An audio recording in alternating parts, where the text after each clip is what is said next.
मेरा नाम है ध्रुव और आपका स्वागत है एक न्यू वीडियो में जो कि है ईवीएस। ठीक है, आज हम पढ़ेंगे यूनिट 5 का चैप्टर 1। ठीक है, यूनिट 5 में अराउंड 4 चैप्टर्स हैं। ठीक है, तो आज हम फर्स्ट चैप्टर डिस्कस करेंगे, फर्स्ट चैप्टर का फर्स्ट पार्ट डिस्कस करेंगे। ठीक है, तो आज के चैप्टर का नाम है पर्यावरण प्रदूषण। ठीक है, आज का हमारा चैप्टर पर्यावरण प्रदूषण से रिलेटेड है। ठीक है, इस चैप्टर में हम पर्यावरण क्या होता है, उसके कारण क्या हैं, ठीक है, उसके स्रोत क्या है, उससे किस प्रकार निपटा जा सकता है, ये सब हम इस चैप्टर में डिस्कस करेंगे। तो चलिए शुरू करते हैं। और अगर अभी तक आपने मेरा चैनल सब्सक्राइब नहीं किया तो चैनल सब्सक्राइब करें, और अगर आपको वीडियो अच्छी लगे तो वीडियो को लाइक करना ना भूलें। तो चलिए शुरू करते हैं। ठीक है, हमारा पहला पॉइंट है प्रदूषण। प्रदूषण का अर्थ पर्यावरण में प्रदूषक पदार्थों के प्रवेश के कारण प्राकृतिक संतुलन में पैदा होने वाले दोष को कहते हैं। ठीक है, तो इसका सिंपल सा अर्थ है कि प्रदूषण का क्या अर्थ है। जब पर्यावरण में प्रदूषक पदार्थ होते हैं ना, उनकी मात्रा बढ़ जाती है। ठीक है, और वो प्रकृति में असंतुलन पैदा कर देते हैं। ठीक है, संतुलन में पैदा होने वाले दोष या फिर वो पदार्थ मिलकर असंतुलन पैदा करते हैं तो वो प्रदूषण कहलाते हैं। प्रदूषक पर्यावरण को और जीव जंतुओं को नुकसान पहुंचाते हैं। ठीक है, तो ये प्रदूषक पर्यावरण और जीव जंतु दोनों को नुकसान पहुंचाते हैं, मानव को भी पहुंचाते हैं। प्रदूषण समस्त मानव व जीव सभ्यता के सामने एक खतरा बन गई है। ठीक है, तो एक प्रदूषण एक बहुत बड़ा खतरा बन गया है समस्त मानव जाति के सामने। ठीक है, हमारा अगला पॉइंट है पर्यावरण प्रदूषण। ठीक है, तो जब वायु में अनचाहे पदार्थ या प्रदूषकों की मात्रा बढ़ जाती है तथा वह निर्जीव व सजीव दोनों के लिए हानिकारक हो, उसे वायु प्रदूषण कहते हैं। ठीक है, जब वायु में अनचाहे पदार्थ, वह पदार्थ जिनकी आवश्यकता नहीं होती, ठीक है, उनकी मात्रा में बढ़ोतरी होती है तो उसे क्या कहते हैं, वायु प्रदूषण कहते हैं। और वो निर्जीव और सजीव दोनों के लिए हानिकारक होते हैं। ये नहीं कि सजीव के लिए, वो निर्जीव के लिए भी हानिकारक होते हैं। वह वस्तुएं जो जीवित नहीं होती उनके लिए भी हानिकारक होते हैं। ठीक है, हमारा थर्ड पॉइंट है कोयलों की खोज के बाद वायु प्रदूषण में तेज़ी से वृद्धि हुई। ठीक है, तो कोयले की जब खोज हुई उसके बाद वायु प्रदूषण में बहुत तेज़ी से वृद्धि हुई थी। महानगरों में 24 घंटे कारखानों से काला धुआं निकलता है जो सांस के द्वारा मानव शरीर में जाकर उन्हें बीमार करता है। ठीक है, तो आप भी जानते होंगे कि महानगर या फिर शहरों में 24 आवर्स कारखाने चलते हैं। ठीक है, तो उनसे जो धुआं निकलता है वो सीधा सांस के द्वारा मानव शरीर में जाता है और बीमारियों को पैदा करता है। यह समस्या तब बढ़ जाती है जब वृक्ष के अभाव के कारण वातावरण पर नकारात्मक प्रभाव पड़ता है। ठीक है, तो ये समस्या कब बढ़ती है, जब वृक्ष की कमी हो जाती है। ठीक है, तो इससे बहुत ज़्यादा नकारात्मक प्रभाव पड़ता है। ठीक है, अब ये कुछ उदाहरण हैं।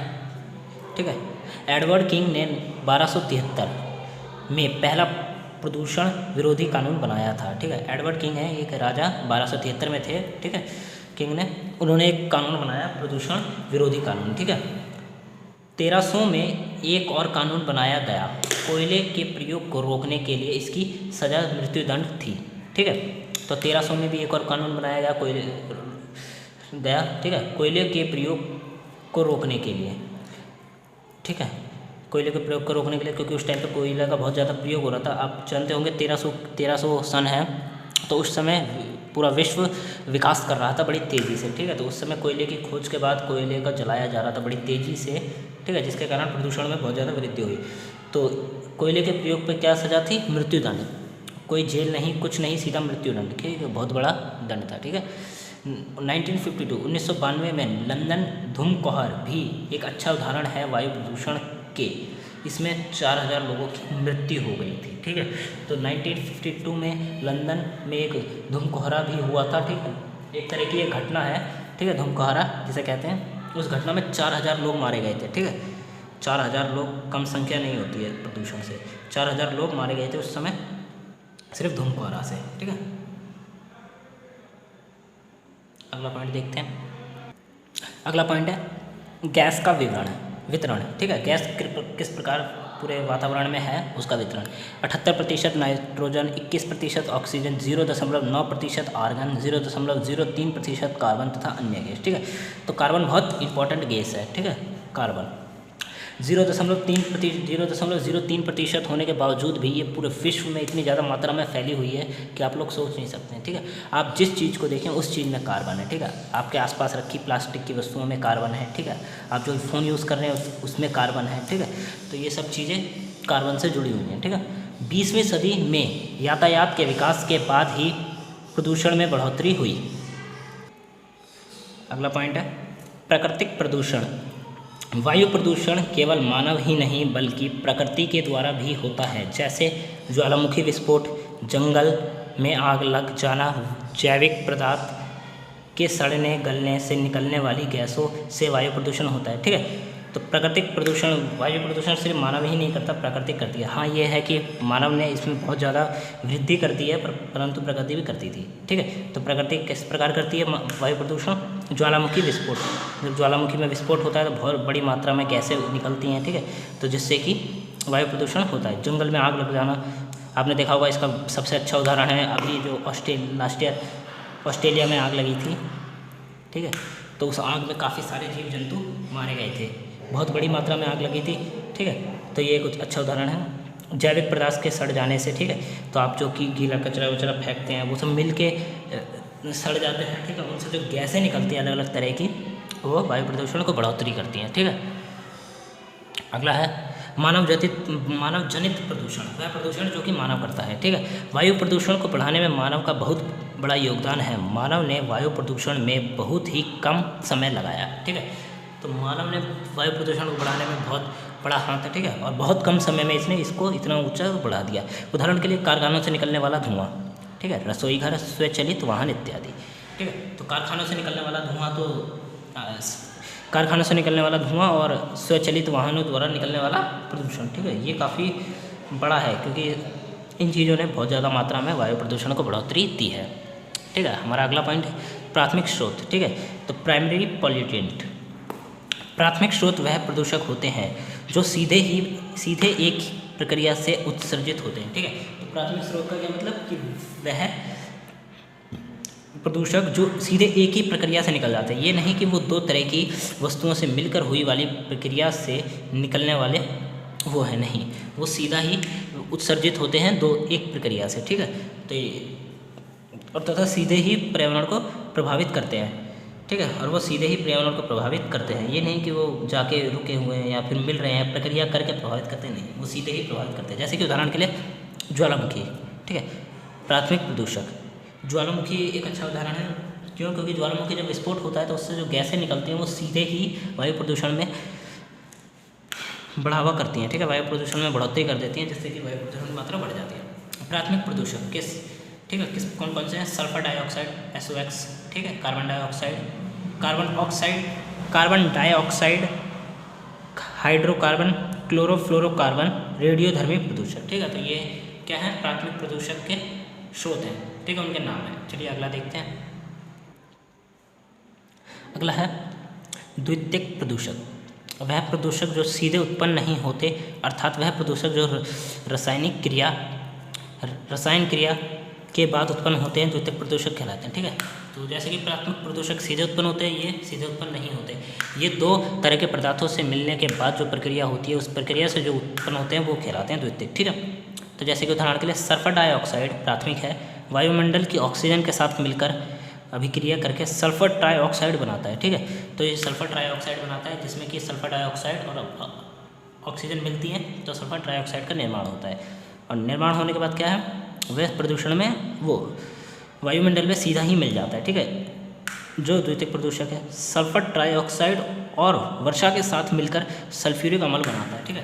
तो आप देख सकते हैं इसके दो उदाहरण हो चुके हैं कि सल्फर ट्राइऑक्साइड और सल्फ्यूरिक अम्ल दोनों मिलकर क्या बनाते हैं? सल्फर ट्राइऑक्साइड और वर्षा मिलकर सल्फ्यूरिक अम्ल का निर्माण करते हैं, जो कि वर्षा के द्वारा जमीन पर आता है, ठीक है।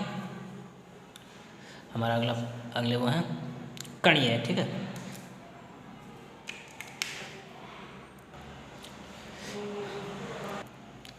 कणीय प्रदूषक वह प्रदूषक हैं जो कण के रूप में होते हैं। इनका मुख्य स्रोत गाड़ियों से निकलने वाला धुआं तथा ताप संयंत्र आदि। ठीक है, तो कणीय प्रदूषक आप डेफिनेशन समझ रहे होंगे, वह जो कि कण की मात्रा में होते हैं। ठीक है, और जो कहाँ से निकलते हैं, गाड़ियों के धुएँ से निकलते हैं, गाड़ियों से निकलने वाले धुएँ तथा ताप संयंत्र।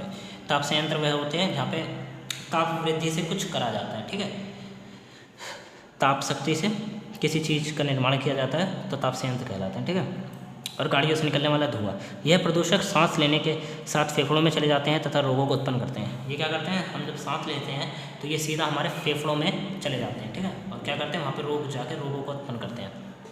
अगला वो है गैसीय प्रदूषक। यह प्रदूषक गैस के रूप में उपस्थित होते हैं। इनका स्रोत जेट विमान एवं रासायनिक उर्वरक से मिलने वाली नाइट्रोजन के यौगिक जैसे नाइट्रस ऑक्साइड, नाइट्रिक ऑक्साइड, ठीक है, आदि। तो ये क्या प्रदूषक होते हैं, ये गैस के रूप में होते हैं। ठीक है, और कहाँ से निकलते हैं, जेट विमानों से निकलते हैं। ठीक है, इनका स्रोत क्या है, जेटों से निकलने वाले, रासायनिक उर्वरकों से निकलने वाले तथा नाइट्रोजन के यौगिक। ठीक है, नाइट्रोजन के यौगिक दो प्रकार के उदाहरण हैं, जैसे नाइट्रस ऑक्साइड और नाइट्रिक ऑक्साइड। ठीक है, तो ये गैसीय प्रदूषक हो गए। अब हमारा अगला टॉपिक है प्रमुख वायु प्रदूषक। कार्बन मोनोऑक्साइड, यह पेट्रोल, डीजल ईंधन सिगरेट के जलने से होता है, पैदा होता है। ठीक है, और ये कुल कितना है, 50% है। कार्बन मोनोऑक्साइड 50% ले रहा है। इसके क्या क्या प्रभाव हैं, नींद में परेशानी होती है। ठीक है, ऑक्सीजन में कमी, वजन में कमी, ऑक्सीजन में कमी, वजन में कमी आदि। ठीक है, तो इसके प्रभाव जब मानव शरीर पर पड़ने लगते हैं तो नींद नहीं आती है मानव को, ऑक्सीजन नहीं ले पाता सही से और उसका वजन ज़्यादा नहीं बढ़ता। ठीक है, फिल्टर का प्रयोग ऑटोमोबाइल में करके कम कर सकते हैं। इसको कैसे कम करा जा सकता है, जबकि हम फिल्टर का प्रयोग करें।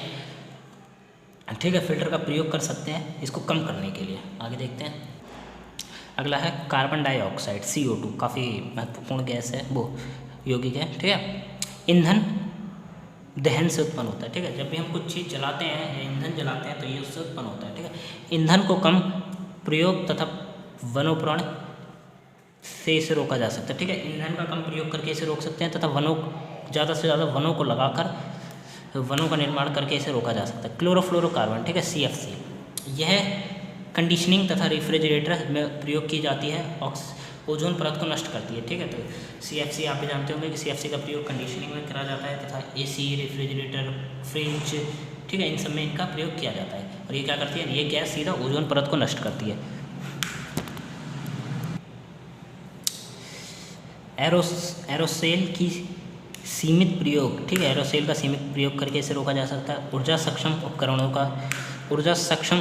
का प्रयोग करके इन्हें रोका जा सकता है। ठीक है, ऊर्जा जो उत्पन्न होती है उसको सक्षम करके हम इसे रोक सकते हैं। ठीक है, अगला महत्वपूर्ण है और ये इंपॉर्टेंट भी है काफ़ी, जैसे कि इसका ना अगला हमारा टॉपिक है सीसा, लेड।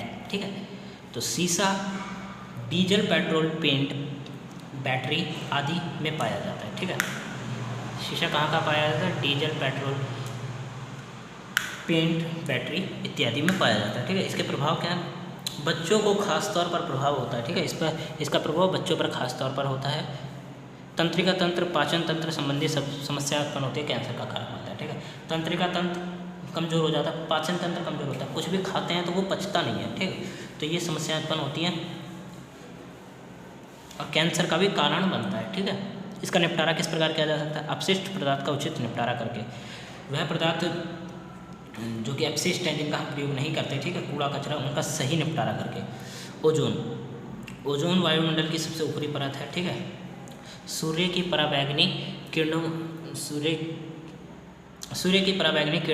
को रोकती है। ठीक है, सूर्य की पराबैंगनी किरणों को रोकती है। कारखानों से बड़ी तादाद में निकलती है। ठीक है, बड़ी तादाद में निकलती है क्या, ओजोन गैस सीधा निकलती है और बड़ी तादाद में निकलती है। ठीक है, प्रभाव, आँखों में पानी आता है तथा जलन होती है। ठीक है, इसके प्रभाव क्या है, आँखों में पानी आना, जलन होना, इससे पता चलता है कि आपके आसपास के एटमॉस्फेयर में ओजोन परत की मात्रा बहुत ज़्यादा है। ठीक है, आगे देखते हैं, अगला पॉइंट है नाइट्रोजन डाइऑक्साइड। ठीक है, ये भी एक गैस है। धुंध और अम्लीय वर्षा होती है। ठीक है, धुंध और अम्लीय वर्षा होती है तब ये पैदा होती है। नाइट्रोजन डाइऑक्साइड, ठीक है। इसका प्रभाव क्या क्या पड़ते हैं, मसूड़ों में सूजन हो जाती है, ऑक्सीजन की कमी हो जाती है, कैंसर, त्वचा कैंसर इत्यादि, ठीक है। तो नाइट्रोजन डाइऑक्साइड से क्या क्या खतरे होते हैं, मसूड़ों में सूजन हो जाएगी, ऑक्सीजन की कमी हो जाएगी, सांस लेने में दिक्कत होगी आपको, कैंसर तथा त्वचा कैंसर भी इत्यादि होती है, ठीक है। अगला, इसे रोका किस प्रकार जाता था, उद्योगों में फिल्टर, वाहनों का सीमित उपयोग, ठीक है, ईंधन के कम दहन से इसे रोका जा सकता है। उद्योग जो होते हैं वहाँ पे फिल्टर वाले वाहनों का प्रयोग करके और दूसरा ईंधन का कम प्रयोग करके इसे हम रोक सकते हैं, ठीक है। हमारा अगला वो है निलंबित अभिकरणीय पदार्थ, ठीक है, निलंबित अभिकरणीय। हवा में ठोस धूल धुएं के रूप में उपस्थित होते हैं। निलंबित अभिकरण पदार्थ कहाँ हवा में होते हैं, ठोस के में धूल धुएं के उसमें उत्पन्न होते हैं, ठीक है। इसके प्रभाव क्या क्या पड़ते हैं, फेफड़ों को हानि, सांस लेने में परेशानी, श्वसन तंत्र पर प्रभाव डालते हैं, ठीक है। तो इसके ये वो है साइड इफ़ेक्ट्स हैं। इसे किस प्रकार रोका जा सकता है, फिल्टर प्रणाली का उपयोग प्रदूषण को रोक सकता है। तो ज़्यादातर में आप जानते होंगे कि जो कि हवा में प्रयोग वह ठोस पदार्थ या फिर वह पदार्थ जो कि हवा में उत्पन्न होते हैं, ठीक है, हवा में होते हैं, उनको हम किस प्रकार रोक सकते हैं, मोस्ट ऑफ द टाइम आप फिल्टर लिख सकते हैं, फिल्टर का प्रयोग करके हम इसे रोक सकते हैं, ठीक है। फिल्टर एक नॉर्मल सी चीज़ है जिससे हम प्रदूषण को कम कर सकते हैं, ठीक है। हमारा अगला पॉइंट है sulphur dioxide, thermal power plant से पैदा होती है, जल के साथ मिलकर सल्फ्यूरिक अम्ल बनाती है, ठीक है। अगर आपको पता नहीं कि थर्मल पावर प्लांट क्या होता है तो मैं बता देता हूँ। जब हम जल से, ठीक है, जब हम जल से बिजली बनाते हैं, पानी से बिजली बनती है, उसे थर्मल पावर प्लांट कहते हैं, ठीक है, थर्मल पावर प्लांट कहते हैं। और यही जल के साथ मिलकर सल्फ्यूरिक अम्ल भी बनाती है, ठीक है, जल के साथ मिलकर सल्फ्यूरिक अम्ल बनाती है। तो आप जानते होंगे कि सल्फर डाइऑक्साइड वर्षा आसमान में चली जाती है, वर्षा के साथ मिलकर सल्फ्यूरिक अम्ल बनाती है, जिसे हम अम्लीय वर्षा भी कहते हैं, ठीक है। पदार्थ मानव स्वास्थ्य पर प्रभाव क्या क्या पड़ते हैं, कम कोह का निर्माण होता है, ठीक है, फेफड़ों की बीमारी उत्पन्न होती है, ठीक है। इसे रोका किस पर, सल्फर युक्त ईंधन, जीवाश्म ईंधन का कम प्रयोग करके, वह ईंधन जिसमें सल्फर होता है उसका कम प्रयोग करके और जीवाश्म वाले ईंधन का कम प्रयोग करके हम इसे रोक सकते हैं, ठीक है। अगला है वायु प्रदूषण के प्रभाव क्या क्या होते हैं, ठीक है, मानव पर, पर्यावरण पर क्या क्या प्रभाव पड़ते हैं इसके। तो पहला हमारा पौधे एवं जीव जंतुओं पर क्या क्या प्रभाव पड़ते हैं, पत्तियों की चिकनी सतह को नष्ट कर देते हैं वायु प्रदूषण, ठीक है। प्रदूषण के कई अंग काम करने बंद कर देते हैं, ये काफ़ी इंपॉर्टेंट है, ठीक है, आप इसको नोट भी कर सकते हैं, इसको नोट कर लीजिए आप, ठीक है, क्योंकि ये पेपर में पूछा जा सकता है 5 नंबर के हिसाब से, ठीक है। तो तीसरा पॉइंट देखते हैं, पौधों की कलियाँ सख्त होकर गिर जाती हैं, ठीक है, पौधों की कलियाँ पूरी तरह विकसित नहीं हो पाती और वो पहले ही सख्त होकर गिर जाती हैं, ठीक है। अगला है अम्लीय वर्षा के कारण पौधों के साथ साथ मृदा भी प्रदूषित होती है, ठीक है। तो इन प्रदूषकों के कारण क्या होता है, अम्लीय वर्षा के साथ मिलकर जल के साथ, वर्षा के साथ मिलकर ये अम्लीय वर्षा करते हैं, ठीक है, जिससे कि पौधों तो खराब होते हैं, पौधों पर असर पड़ता ही है, परंतु मृदा भी पूरी तरह प्रदूषित हो सकती है। वायु प्रदूषण के कारण पौधों का कार्य प्रभावित होता है, ठीक है। वायु प्रदूषण से क्या होता है, पौधों का कार्य प्रभावित होता है, पौधे जिस प्रकार कार्य करते हैं वो बहुत बुरी तरह प्रभावित होता है, ठीक है। अगला है मौसम और जलवायु पर प्रभाव, ठीक है। वायु प्रदूषण के किस प्रकार प्रभाव पड़ते हैं, तो वायुमंडल में CO2 की वृद्धि के कारण हरित प्रभाव, ग्रीन गैस इफेक्ट से पृथ्वी का तापमान बढ़ेगा, ठीक है। वायुमंडल में CO2 की मात्रा बढ़ती है, ठीक है, तो जिससे कि ग्रीन गैस प्रभाव में वृद्धि होती है और पृथ्वी का तापमान में बढ़ोतरी होगी। तापमान बढ़ने के कारण बर्फ़ पिघलकर समुद्र में मिलकर समुद्र का जल स्तर को बढ़ा देगी, ठीक है। तो जब बर्फ़ पिघलेगी, हमारे ग्लेशियर्स हैं, ठीक है, तो जब वो पिघलेंगे तो समुद्र में मिलेंगे आके, ठीक है, और समुद्र में मिलने के कारण क्या होगा, समुद्र का जल स्तर बढ़ेगा और प्रलय जैसी, बाढ़ जैसी समस्या उत्पन्न होगी। साथ के साथ मीठे, और जो ग्लेशियर है वो मीठे पानी के बने हैं, तो वो मीठे पानी की भी हमारे पास कमी उत्पन्न होगी, ठीक है। अगला पॉइंट है बर्फ़ पिघलने के कारण स्वच्छ व मीठा पानी योग्य पीने के पानी की कमी शुरू हो जाएगी, ठीक है। बर्फ़ पिघलने के कारण क्या होगा, मीठे पानी की कमी हो जाएगी। हिमालय पे जो बर्फ़ है, अगर वो गर्मी की वजह से पिघल जाएगी तो जो पानी हम पीते हैं मीठा पानी, ठीक है, पीने योग्य पानी वो समाप्त हो जाएगा, ठीक है, उसकी कमी उत्पन्न हो जाएगी। तापमान वृद्धि से मरुस्थल व रेगिस्तान क्षेत्र में वृद्धि होंगे, ठीक है। तापमान से क्या होगा, जगह जगह गर्मी पड़ने लगेगी, सूखा पड़ जाएगा, तो क्या होगा, मरुस्थल और रेगिस्तान क्षेत्र का वृद्धि होगी, वो बनते चले जाएंगे, बढ़ते चले जाएंगे, ठीक है। प्रदूषण के कारण जलवायु के समय में परिवर्तन उत्पन्न हुआ है, ठीक है। प्रदूषण के कारण जलवायु के समय में भी प्रदूषण उत्पन्न हुआ है। अब आपने देखा होगा कि जलवायु में काफ़ी वो है, आपने कभी पढ़ा होगा कि आज, चलिए इस वर्ष का ही उदाहरण लेते हैं, ठीक है, इस साल का उदाहरण लेते हैं कि इस साल जो सर्दी थी वो काफ़ी लेट ख़त्म हुई, ठीक है, सर्दी काफ़ी लेट ख़त्म हुई और अभी भी मौसम में परिवर्तन है, ठीक है। तो आप देख सकते हैं कि जलवायु में किस प्रकार परिवर्तन। एक समय था कि सर्दी अपने समय पे ही समाप्त हो जाती थी, सर्दी मार्च के शुरुआत तक समाप्त हो जाती थी, ठीक है। और आप देख सकते हैं कि अप्रैल मई शुरू हो चुका है, परंतु हल्का फुल्का ठंडा एटमॉस्फेयर है, ठीक है। तो आप ये देख सकते हैं। अगला है वायु प्रदूषण से मौसम में परिवर्तन आया है, ठीक है। वायु प्रदूषण से मौसम में परिवर्तन आया है, वर्षा लेट होती है, कभी वर्षा हो जाती है, कभी नहीं होती है, ठीक है। तो ये सब समस्याएं हैं। अगला पॉइंट है अमल वर्षा, ठीक है। अमल वर्षा मानव के कर्मों का प्रभाव है, ठीक है। अमल वर्षा मानव के कर्मों से ही पैदा हुई है, ठीक है। सल्फर और नाइट्रोजन गैस वायु के साथ मिलकर जब वर्षा लाते हैं तो इसे अमल वर्षा कहते हैं, ठीक है। जब सल्फर और नाइट्रोजन गैस दो मिलते हैं और उनसे निकलने वाली जो गैस होती है वो वर्षा के साथ मिलकर सीधा धरती पे वर्षा के रूप में आती है, उसे अमल वर्षा कहते हैं। अम्लीय वर्षा के कारण त्वचा संबंधित समस्याएं उत्पन्न होती हैं, ठीक है। अम्लीय वर्षा के कारण क्या होता है, त्वचा संबंधित समस्याएं उत्पन्न होती है। इसीलिए पहली वर्षा में नहीं नहाना चाहिए, क्योंकि पहली वर्षा में अम्ल की मात्रा अधिक होती है, ठीक है। तो ये आपने ये घर वालों से भी सुना होगा कि पहली बारिश में नहीं नहाना चाहिए, ठीक है। तो इसका यही कारण है, इसका साइंटिफिक कारण ये है कि पहली वर्षा में अम्ल की वर्षा, एसिड की मात्रा बहुत ज़्यादा होती है, जिससे कि हमारे शरीर पर काफ़ी बुरे प्रभाव पड़ सकते हैं, ठीक है। अम्ल वर्षा के कारण मृदा के जैविक व रासायनिक गुणधर्म समाप्त हो जाते हैं, ठीक है। अब इस वर्षा के कारण क्या होता है कि मृदा के जो जैविक हैं और रासायनिक गुणधर्म है वो भी समाप्त हो जाते हैं, ठीक है। मृदा की बुरी स्थिति हो जाती है, उसमें जो उत्पन्न करने की क्षमता होती है वो समाप्त होने लग जाती है, ठीक है, समाप्त होने लग जाती है।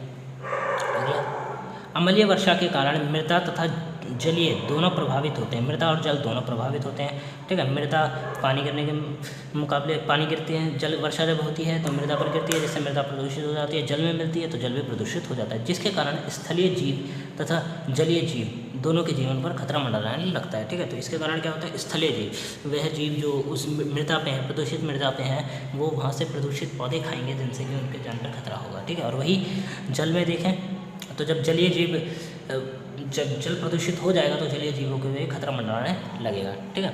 अगला है हमारा ओजोन पर प्रभाव, ठीक है। ओजोन परत हमें सूर्य की पराबैंगनी यूवी किरणों से बचाती है, जो CFCS का क्लोरोफ्लोरोकार्बन नामक गैस के कारण प्रभावित हो रही है, ठीक है। तो ओजोन एक परत है एटमॉस्फेयर में, ठीक है।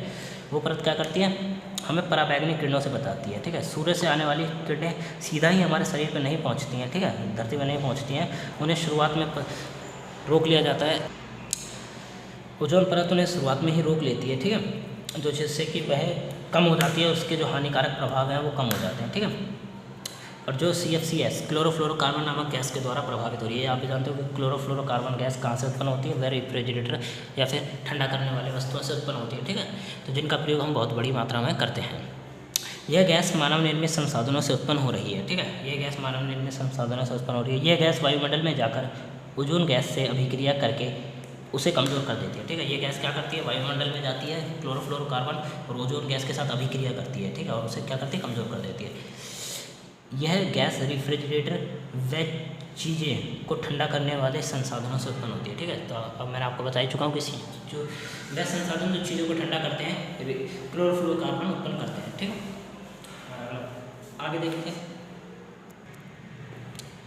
अगला पॉइंट है, टॉपिक है मानव तथा पर्यावरण पर इसके प्रभाव क्या क्या पड़ते हैं, ठीक है। सूर्य से आने वाली पराबैंगनी किरणों के कारण मानव को त्वचा कैंसर, मोतियाबिंद, त्वचा संबंधित अन्य बीमारियों का सामना करना पड़ेगा, ठीक है। झुर्रियाँ, त्वचा जलन इत्यादि समस्या उत्पन्न होगी, ठीक है। तो सूर्य से आने वाली जो पराबैंगनी किरणें हैं, अगर वो सीधे ही मानव के शरीर पर आके गिरेंगी या फिर लगेंगी तो उससे काफ़ी सारी बीमारियाँ पैदा होगी, जैसे त्वचा कैंसर, मोतियाबिंद, ठीक है। त्वचा संबंधित अन्य बीमारियाँ का सामना करना पड़ेगा, झुर्रियाँ पैदा हो जाएंगी, ठीक है, और त्वचा जलने लगेगी हम लोगों की, तो ये एक काफ़ी बुरी स्थिति हो जाएगी, ठीक है। सूर्य की किरणें मानव को प्रतिरोधी कोशिकाओं को नष्ट करके रोग प्रतिरोधी क्षमताओं को कमज़ोर कर देगी, ठीक है। तो ये क्या करेगी, मानव के अंदर जो प्रतिरोधी कोशिकाएं हैं जो किसी बीमारी से लड़ती हैं, ठीक है, वो उन्हें कमज़ोर करके प्रतिरोधक क्षमता को भी कमज़ोर कर देगी, ठीक है। पर्यावरण पे इसके क्या प्रभाव पड़ेंगे, पहला पॉइंट देखते हैं। यह पौधों पर सीधे नकारात्मक प्रभाव डालता है, इससे पौधों को जीवित रहने की क्षमता कम हो जाती है, ठीक है। ये क्या करता है, सीधा पौधों पर सीधा ही आके नकारात्मक प्रभाव डालेगी, जिससे उनकी जीने की जो क्षमता है, ठीक है, वो ख़त्म हो जाएगी, ठीक है। क्षमता इसका क्या मतलब है कि वो जो पौधे काफ़ी लंबे टाइम तक जीवित रहते थे वह बड़ी जल्दी ही समाप्त हो जाएंगे, ठीक है। इसका दूसरा पॉइंट क्या है, यह पौधों के जीवन चक्र को भी प्रभावित करता है।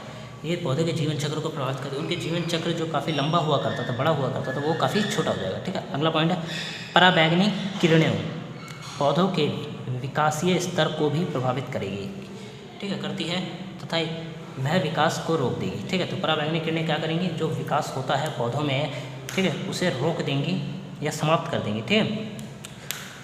जैसे कि आपने सुना होगा कि पौधे अपने आप में ही कभी कभी वृद्धि कर जाते हैं, ठीक है, वो एक दूसरे का विकास हो जाता है पौधों का, कुछ नए तरह के पौधे उत्पन्न होते हैं, तो ये ही खत्म हो जाएगा, ठीक है। इसका रोकथाम किस प्रकार कर सकते हैं, इसे रोक CFC ग्रीन गैस उत्पन्न करने वाले संसाधनों का कम प्रयोग करके, क्लोरोफ्लोरोकार्बन का उत्पन्न करते हैं जो संसाधन, उनका हम कम प्रयोग करके इसे रोक सकते हैं, ठीक है। मतलब कि हम रेफ्रिजरेटर का प्रयोग कम कर सकते हैं, AC वैसी का प्रयोग कम करके हम इसे रोक सकते हैं। अगला, प्रदूषण उत्पन्न करने वाले संसाधनों पर रोक लगाकर, ठीक है। प्रदूषण उत्पन्न करने वाले जैसे कि वह गाड़ी जो कि बहुत ज़्यादा प्रदूषण उत्पन्न करती हैं, या फिर वह उद्योग जो बहुत ज़्यादा प्रदूषण उत्पन्न करते हैं, उन पर हम रोक लगा सकते हैं। अपने परिवार में, मोहल्ले में कारपूल करके, ठीक है। तो आपने कारपूल को सुना ही होगा, जब एक कार में 4 से 5 व्यक्ति बैठकर अपने ऑफिस या फिर अपने कार्य पर जाते हैं, उसे कारपूल कहते हैं, ठीक है।